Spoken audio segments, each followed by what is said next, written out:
Molly Wells, and I'm going to show you how to make a delicious strawberry mango salad. Now I'm going to start with some organic romaine lettuce and just give it a little bit of a rough chop. This will be the base for our salad.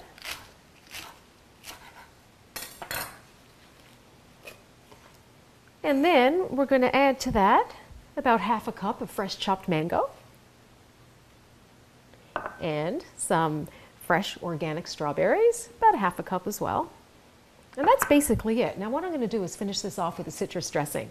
I have here about 2 tablespoons of freshly squeezed orange juice, and I'm also going to add a little bit of lemon juice and some of the grated lemon zest. Some freshly ground black pepper, a pinch of sea salt, and then a couple of tablespoons of extra virgin olive oil. It's a really easy dressing and tastes delicious. So I'm just going to give this a little whisk, and it's ready to pour over our salad. You don't have to use the whole amount, just enough to sort of give it a little bit of moisture. Then I'm going to toss it, and it's ready to plate.